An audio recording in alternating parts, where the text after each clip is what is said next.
qabın dibinə göstərdiyi hidrostatik təzyiq. Qabın dibinə göstərilən hidrostatik təzyiq ρH bərabərdir. Mayenin qabın divarına göstərdiyi təzyiq isə ρH bölünsün 2-yə bərabərdir.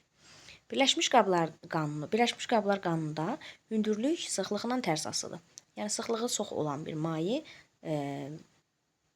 daha az hündürə qalxır, sıxlığı az olan isə daha çox hündürə qalxır. Yəni bir-birinə tərs asılıdır. Cavab A variantı olur. Şaquli istiqamətdə A təcili ilə aşağı doğru bərabər yavaşıyır. Aşağıya doğru hərəkət edirsə, deməli sürət aşağıdır.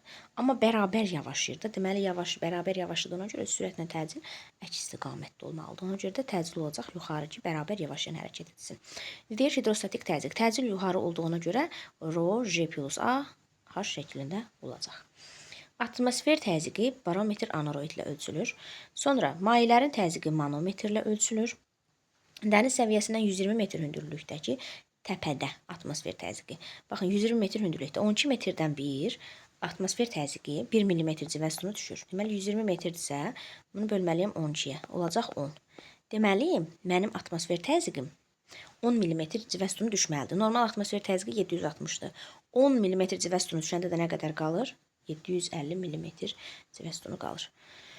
Deməli, spirtin çəninin dibinə göstərdiyi təzyiq 20 kilopaskal olarsa, çəndə olan spirtin hündürlüyünü məndən soruşur. Deməli, P nəyə bərabərdir? ρH. Spirtin hündürlüyünü soruşur. Gəl H-ı tapaq. P bölünsün ρH-yə. İndi baxaq, P-miz nə qədərdir? 20 kilopaskal. 20 vur 10 üstündə 3. J 10-dur, ρ da 800-dür. Düzdürmü? Deməli, ixtisar getsə 3 dənə 0, buradakı 10 üstü 3 aparsa 20-ni də 8-ə böləndə olacaq 1,6 metr. Baxaq 9-a. Dərinliyi 80 metr olan gölün dibindəki tam təzyiqi hesablayın. Baxın, gölün dibindəki tam təzyiqi tapanda, bax göldür də, bu tutalım ki, o göldür. Gölə həm atmosfer təzyiqi təsir göstərir, həm də gölün özünün müəyyən hündürlüyə malikdir də. Onun deməli maye, yəni daxilindəki maye həm gölün dibinə təsir edir, həm də atmosfer təzyiqi təsir edir ona. Onda mənim tam təzyiqim həm atmosfer təzyiqi, üstə gələr ρH, hidrostatik təzyiqin cəminə bərabər olmalıdır. Məndən də tam təzyiqi soruşur. Atmosfer təzyiqim deməli 100 kilopaskal, onu da belə yazaq da, 10 üstü 5 kimi yazaq. Üstə gələk. Rho 1000, yəni 10 üstü 3, J 10, vuranda olacaq 10 üstü 4, yəni hündürlükdə 80, yəni 80 vurulsun 10 üstü 4. Bunu da belə yazaq da. Bu sıfırı da qataq buna, olsun 10 üstü 5. Yəni 10 üstü 5 üstə gələ 8 vur 10 üstü 5, o da 9 vur 10 üstü 5 eləyir. Bu da 900 kilopaskal edəcək. Yəni Y variantı. Baxaq ona. Yer səthində verilmiş mayenin qabın dibinə göstərdiyi hidrostatik təzyiqin maye sütunun hündürlüyünə P nəyə bərabərdir? ρH. Verilmiş maye deyirsə sıxlığı sabitdir, yəni eyni mayedir. O da pH-la necə asılıdır? Düz mütənasib asılıdır. Suyun qabların dibinə göstərdiyi təzyiqləri müqayisə edin. Hündürlük eynidir. Qabın dibinə göstərilən təzyiq də ρH-dır. Eyni sudur, o eynidir. H da eyni olduğuna görə üçündə də hidrostatik təzyiq eyni olacaq. Hündürlüyü 12 metr olan binanın üstündə atmosfer təzyiqi nə qədər olar? Verib ki, yer səthində atmosfer təzyiqi 750 mm civə sütunudur. Bizə demişdik ki, hər 12 metrdən bir atmosfer təzyiqi 1 mm civə sütunu düşür. 1 mm civə sütunu. İndi 12 metrdirsə, onda 1 mm düşübdür. Deməli, 750-dən biri çıxır, qalır 749 mm civə sütunu. Baxaq 13-ə. Neftin çənin dibinə göstərdiyi təzyiq 40 kilopaskal olarsa, çəndə olan neftin hündürlüyünü tapın. Onda P nəyə bərabərdir? ρH. Hündürlüyü soruşur. H nəyə bərabərdir? P bölünsün ρH-yə. Bərabərdir. P nə qədərdir? 40 kilopaskal. 40 vur 10 üstü 3. J 10-dur, o da 800-dür. Deməli, 10 üstü 3, bax bu sıfırlara apardı. 40 da bölünsün 8, mənə nəyi verir? 8 metri verir. Hündürlük nə qədərdir? 8 metr. Daha doğrusu 5 metr, 8 nədir? Sonra yüksəklik artdıqca hər 12 metrdə atmosfer təzyiqi 1 mm civə sütunu azalır. Deməli, dəniz səviyyəsindən hansı hündürlükdə atmosfer təzyiqi 700 mm civə sütunu olar? Bax, 760-dır. 700 olması üçün nə qədər? Deməli 60 mm civə sütunu düşüb. 60 mm civə sütunu düşübsə, hansı hündürlükdə olmalıdır? 60-ı vurmalıyam 12-yə, olacaq 720 metr. Yəni 720 metrdə deməli 60 mm civə sütunu mənim təzyiqim düşəcək. Bax 15-ə. Gölün dibindəki tam təzyiq 600 kilopascal olarsa, onun dərinliyi neçə metrdir? Yenə tam təzyiq nəyə bərabərdir? Atmosfer təzyiqi P0 yazıram ona. Üstəgələr ρGH. Məndən bax nəyə soruşur? Bu ρGH-dakı H da, yəni H soruşur. ρGH da nəyə bərabərdir? P tam təzyiq çıxılsın P0. Deməli H-ı da tapanda nə edirəm? P tam təzyiq çıxılsın P0 bölünsün ρ-ya. İncə qoyaq yerinə. Məndən gölün dərinliyini soruşur da, H-ı soruşur. Hesablayaq görək neçə eləyir. Deməli tam təzyiqim 600 kilopascal. Yazaq 600 vurulsun 10 üstündə 3. Atmosfer təzyiqim 100 kilopascal. 100 vurulsun 10 üstündə 3. 1000, deməli suyun sıxlığı 1000, J-də 10-dan 10 üstü 4 kimi yaza bilərəm. Yuxarıda olacaq 500 vur 10 üstü 3, 10 üstü 4. 10 üstü 3, burada da bir dənə 0, 10 üstü 4 eləyir. Bunu apardı. Nə qaldı? Elə 50 qaldı, 50 metr. Onda gölün dərinliyi olacaq 50 metr. Neft ilə doldurulmuş çənin, deməli, K nöqtəsindəki hidrostatik təzyiqin qiyməti. Baxın, hidrostatik təzyiqin ρGH-a bərabərdir, düzdürmü? Bax, bu H, bu K nöqtəsindən, bax, açıq səthə qədər olan sahə, yəni nə qədər olacaq? 3 metr. Yəni, K nöqtəsindən açıq səthə qədər nə qədər məsafələr? 3 metr, baxın. H-ın yerinə də onu yazacaq. Deməli, 800 vurulsun 10 vurulsun 3. Bu da mənə nəyi verir? 24.000, o da 24 kilopascal edəcək. Baxaq 17-yə. Baxaq. Deməli, açıq səthləri olan və bir-biri ilə əlaqələndirilən qablar adlanır birləşmiş qablar. 2 getdi bura. Müxtəlif formalı və müxtəlif en kəsikli birləşmiş qablarda bir cins mayenin səviyyələri eynidir. Birləşmiş qablarda müxtəlif sıxlıqlı mayelər, birləşmiş qablara daha doğrusu müxtəlif sıxlıqlı mayelər tökülərsə, orada təzyiqlər bərabər olacaq. Bərabər olmasına baxmayaraq, maye sütunun hündürlükləri fərqli olacaq. Verilmiş qablarda maye sütunlarının hündürlükləri onların deməli, sıxlıqları ilə tərs mütənasib asılıdır. Deməli, cavab oldu 2, 5, 1, 4 və 3. Birləşmiş qablar qanunu atmosfer təzyiqi mövzusundan təsbihin izahlarına baxaq. Deməli, maye sütunun hündürlüyü 50% azalanda qabın dibinə edilən hidrostatik təzyiq necə dəyişəcək? Hidrostatik təzyiqimiz nədir? P bərabərdir ρGH. Hündürlüklə necə asılıdır? Düz mütənasib asılıdır. İndi bax, əvvəl 100 imiş, 100% imiş. İndi 50% azalıb olub 50. 50%. Nə qədər azalıb? Daha doğrusu neçə dəfə azalıb? 2 dəfə azalıb. Əgər H 2 dəfə azalıbsa, hidrostatik təzyiq də 2 dəfə azalar. Cavab B variantı. Sonra 2. Gölün dibindəki tam təzyiq atmosfer təzyiqindən 3 dəfə çoxdur. Gölün dərinliyi məndən soruşur. Gəlin yazaq. İndi bax, tam təzyiq atmosfer təzyiqindən 3 dəfə çoxdur. 3P atmosferə bərabərdir. İndi gölün dərinliyi məndən soruşur. P tam təzyiq nəyə bərabərdir? Atmosfer təzyiqi üstəgələr ρGH. Hidrostatik təzyiq. Bax, tam təzyiqdə 3P0-dır. Bərabərdir P0 üstəgələr ρGH-a. 2P0 da ρGH-dır. Dərinliyi soruşur. H da buradan nəyə bərabərdir? 2P0 bölünsün ρG-yə. İndi qoyaq yerinə. 2 vurulsun. P0 nə qədərdir? 100 pascal götürüblər. 100 yazaq. R'nu 1000 götürüblər. J də 10'dur. İndi gəl görək neçə eləyir. Atmosfer təzyiqi 100 kilopascaldır. Sıfırlar getdi. Burada 100 kilopascaldır. Onun üstü 3 də var.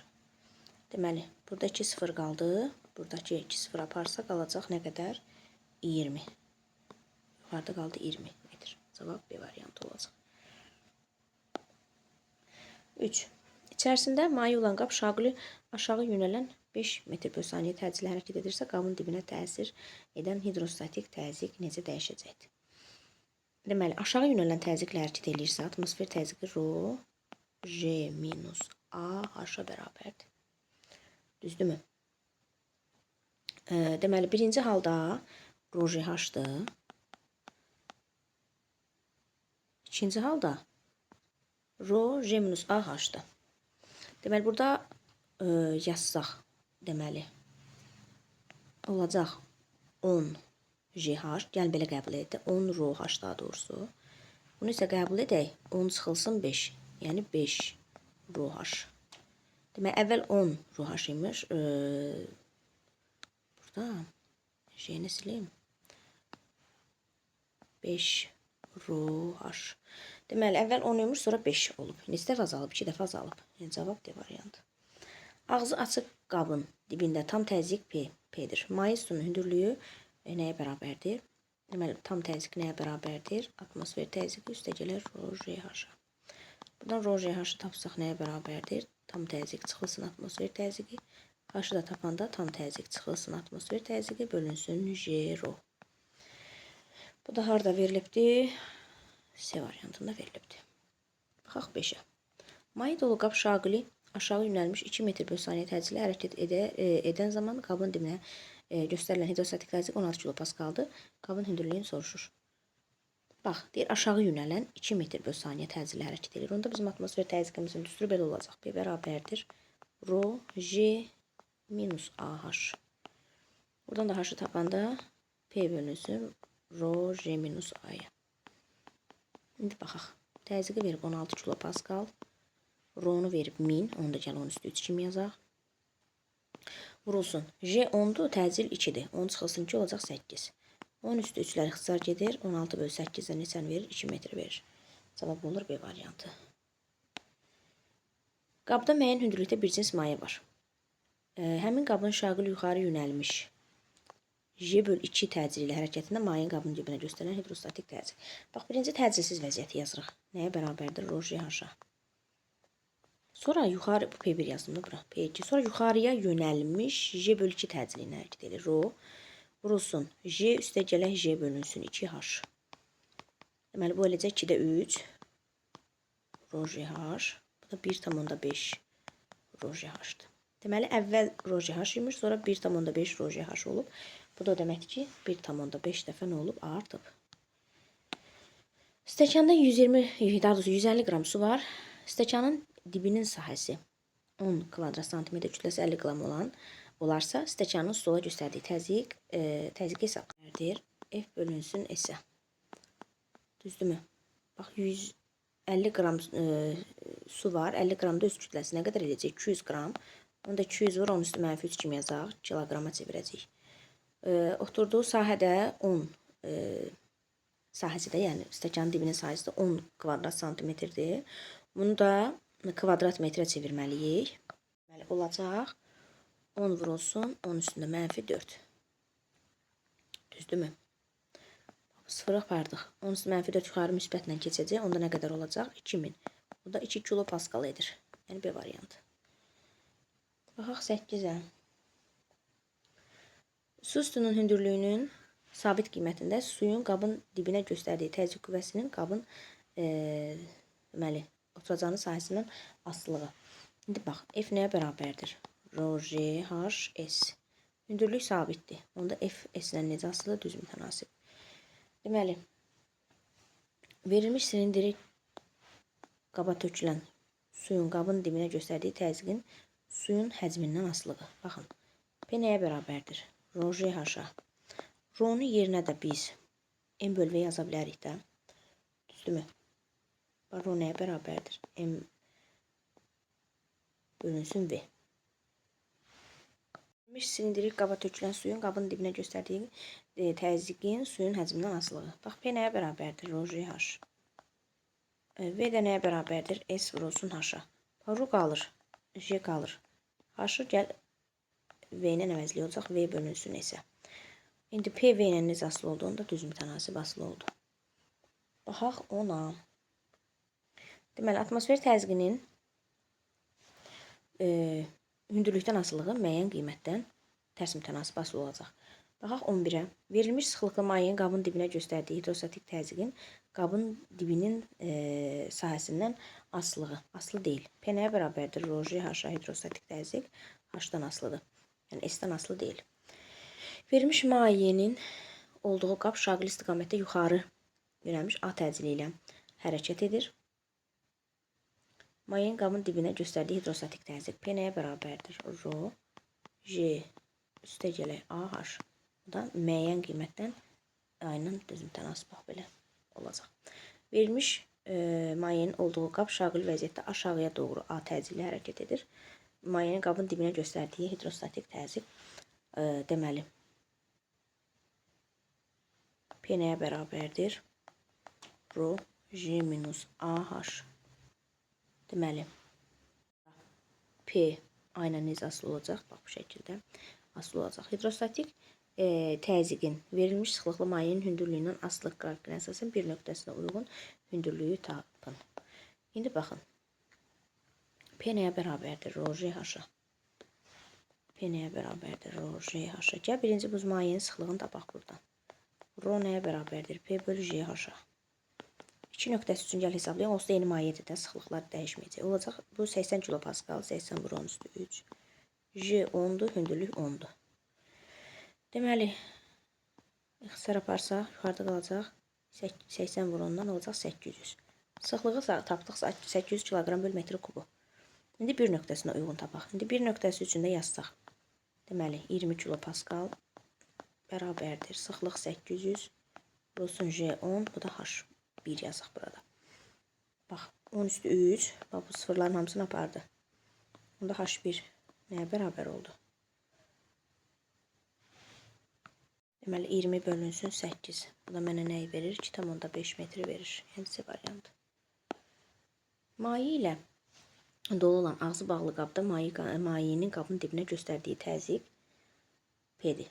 Həmin qabı tərsinə çevirikdə mayenin qabın dibinə göstərdiyi təzyiq nə qədər olacaq? Baxın, P nəyə bərabərdir? Rho J H. Deyir, maye ilə dolu qabdır. Yəni, mən bunu tərsinə də çevirsəm, burada hündürlük dəyişməyəcək də. Hidrostatik təzyiqdə sahədən asılı deyil. Onda tərsinə də çevirsəm, yenə mənim təzyiqim P olacaq. Baxaq 16-ya. Qabların dibinə suyun göstərdiyi hidrostatik təzyiqi hesablayın. Hidrostatik təzyiqimiz nəyə bərabərdir? Rho J H. Birinci üçün yazsaq Rho J H. İkinci üçün yazsaq Rho J H bölünsün 2'yə. Bunda P1 bölünsün P2. Rho J H bölünsün. Rho J H bölünsün 2'də qalxır yuxarı. İxtisar getdi, qaldı 2. Onda buradan tapılan P1 nəyə bərabərdir? 2P2'yə. 16 oldu C variantı. 17. Suyun qabların dibinə göstərdiyi təzyiq qüvvələrini müqayisə edin. Təzyiq qüvvələri. Suyun qabın dibinə göstərdiyi təzyiq qüvvəsi deməli Rho J H S-dir. S-dir. Rholar eynidir, hər üçünün hündürlüyü eynidir. Onda F S-dən düz asılıdır. S harda çoxdur? C-də olanda, yəni 3S-dir. Ona görə FC böyükdür F A-dan, bu da böyükdür F B-dən. Bu da harda verilib? D variantında verilibdir. Maye ilə dolu olan ağzı bağlı qabda mayenin qabın dibinə göstərdiyi təzyiq F-dir. Həmin qabı tərsinə çevirikdə mayenin qabın dibinə göstərdiyi təzyiq qüvvəsi necə dəyişəcək? Yenə ağzınacan dolu qabdır. Yəni biz onu tərsinə də çevirsək, onun hündürlüyü dəyişməyəcək. F-də nəyə bərabərdir? Rho J H S-ə. H dəyişmir, Rho eynidir, J eynidir. Biz S-ə baxacağıq. Düzdürmü? Tərsinə çevirsək artıq 3S olan oturacağın üzərində oturacaq da. Yəni sahə 3 dəfə artacaq, oturacağın sahəsi. Onda F də 3 dəfə artacaq, olacaq 3F. Oldu D variantı. 3 qabın hər birinə bərabər həcmdə su tökülmüşdür. Qabın dibinə düşən hidrostatik təzyiq. Deməli, məsələn, müəyyən qədər su tökdükdə, bax, 3-cü qabda, məsələn, gəldi bura qədər doldu. Bax, eyni miqdarda suyu, deməli, 2-ci qaba töksək, onda daha az olacaq suyun səviyyəsi, hündürlüyü. Deməli, birincidə isə İkinci qabda isə daha böyük hündürlüyə qalxacaq. Ona görə birincidə üçüncüdən böyük, ikinci isə ən kiçik olacaq. Bax 20-yə. Qabların dibinə kerosinin göstərdiyi təzyiq qüvvələri. Gəl birinci F1-ə yazaq. Rho GH S də bilirik ki, təzyiq qüvvəmiz. Olacaq Rho GH bölünsün 2 vurulsun 2S. 2-lər ixtisar gedir, nə qalır? Rho GH S qalır. F2-yə baxsaq. Rho GH S. Da görürük ki, ikisində də Rho GH S-dir, yəni bir-birinə bərabərdir. Birləşmiş qablara bir-birinə qarışmayan su və kerosin tökdülər. Tarazı qalında 1, 2, 3 nöqtələrindəki hidrostatik təzyiqlər arasında hansı münasibət düzgündür? Gəl baxaq. Buradan bir dənə belə tarazlıq xətti çəksəm. Düzdürmü?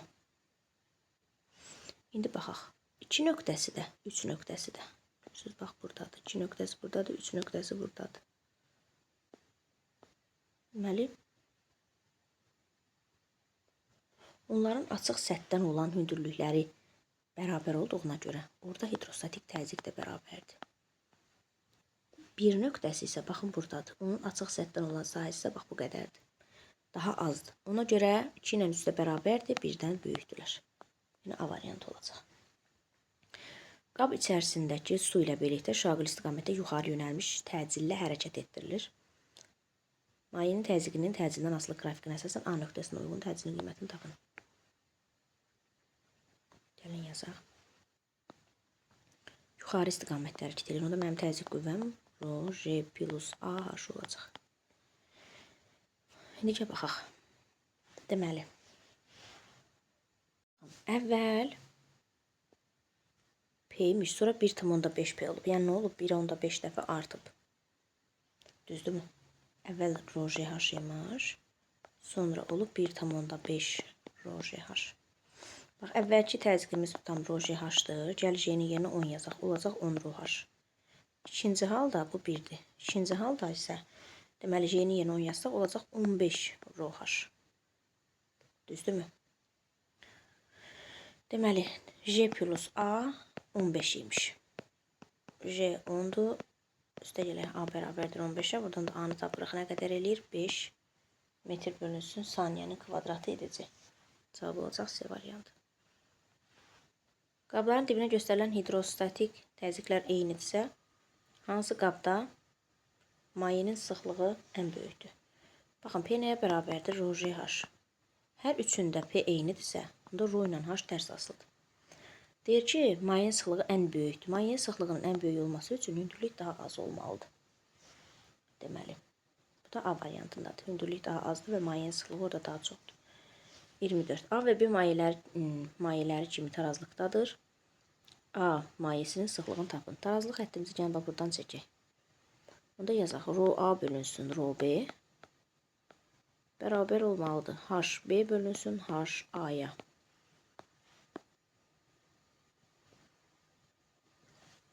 İndicə baxaq. Rho A bölünsün Rho B-ni bizə 1000 verib. Bərabərdir. H B. Bir mayesinin hündürlüyü gəlin çevirək. Metrə. Olacaq 0,2. Digər olacaq 0,125. Buradan da Rho A-nı tapsaq. 1000'i vuraq. 0,2'yə bölək 0,125'ə. Bu da mənə nəyi verəcək? 800 kilogram bir metr kubu verəcək. Baxaq 25'ə. Birləşmiş qablarda kerosin sütunu ilə su sütunu hündürlükləri fərqi neçə santimetrdir? Baxın, tarazlıq xəttimizi buradan çəkək. Yazaq. H kerosin bölünsün H su bərabərdir. Rho su bölünsün Rho kerosinə. Digə baxaq. Deməli, hündürlüyü, bax, bu kerosindir də, hündürlüyü daha çoxdur, sıxlığı da azdır. Oradan da bilmək olur. 40 cm, o da 0,4 bölünsün H1, H sunu H1 ilə işarə edib, bərabərdir. Rho su 1000'dir, Rho kerosin 800'dür, qoyduq yerinə. Sıfırları atdıq, ixtisar getdi, qaldı 4'də 5, onda yazırıq 5H1 bərabər olmalıdır 1,3 1/6-ya. Onda H1 də bərabərdir 1/6 bölünsün 5.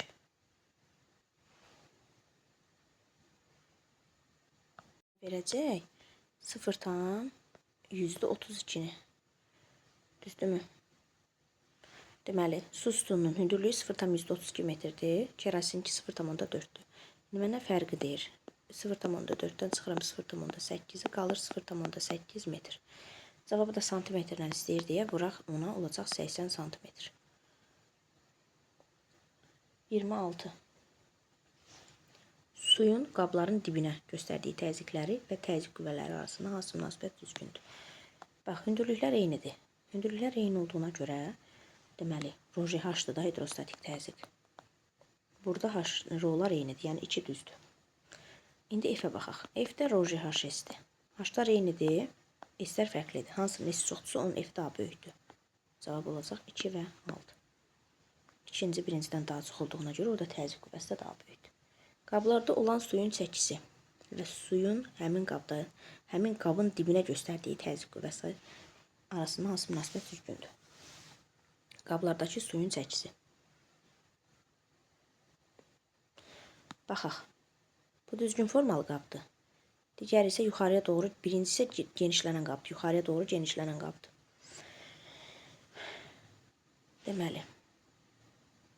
Deməli, ikinci qabda çəki, suyun çəkisi təzyiq qüvvəsinə bərabərdir.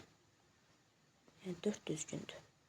Yuxarıya doğru genişlənən qablarda isə, deməli, baxın, bu qədər tuta bilərdi, amma mən yaxşı çəkmədim. Baxın. Amma bir qədər çox maye tutub da, ona görə də deməli, orada qabdakı suyun çəkisi təzyiq qüvvəsindən daha böyükdür. Cavab 2 və 4. 28-ə baxaq. Hidrostatik təzyiq qüvvəsi. BC-də vahidi paskaldır. Bu, əlbəttə, təzyiqdir. Hidrostatik təzyiq Newton olan isə təzyiq qüvvəsidir. Mayenin sıxlığı ilə düz asılıdır hər ikisi. Hündürlüklə düz asılıdır hər ikisi. Sahə ilə düz asılı olan ancaq təzyiq qüvvəsidir. Rho H-dır. Bax, təzyiq qüvvəsi Rho H-dir. Hidrostatik təzyiq Rho H-dır. Sahə ilə asılı olan təzyiq qüvvəsidir. 5-də getdi bura. 29. Hidrostatik təzyiqin maye sütununun hündürlüyündən asılılıq diaqramı verilmiş. Asılılıq diaqramda verilmiş nöqtələr uyğun maye sıxlıqları arasında hansı münasibət düzgündür? P nəyə bərabərdir? Rho H. Buradan da rho-nu tapsaq olacaq P bölünsün JH. Bax, rho harda çoxdursa P orada çoxdur. Amma H ən kiçik olmalıdır. Deməli, bir nöqtəsində mənim sıxlığım daha böyükdür. Rho 1 daha böyükdür.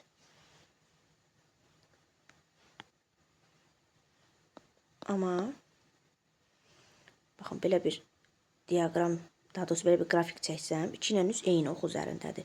Ona görə də orada sıxlıqlar daha bir-birinə bərabərdir də. Yəni, rho 1 ən böyükdür, rho 2 ilə rho 3 isə bir-birinə bərabərdir. Çünki həm də eyni zamanda onların, yəni rho nədir? P bölünsün JH-dır da. Onların əmələ gətirdiyi bucaq budur. Birincisi əmələ gətirdiyi bucaq bax budur. Birinin bucağı daha böyükdür. 2 ilə 3-cü bir-birinə bərabərdir. Bucaqlar bərabərdir. Ona görə də 1 böyük olur, 2 ilə 3 bərabər olur. İndi boş xanalara uyğun müvafiq fiziki cəmiyyətlər. Tam təzyiq, P atmosfer üstə gələk P, yəni hidrostatik təzyiqdir. Hidrostatik təzyiq də rho H-ə bərabərdir. Rho-nu yerinə də yazırıq. M maye bölünsün V maye. Yəni P və rho.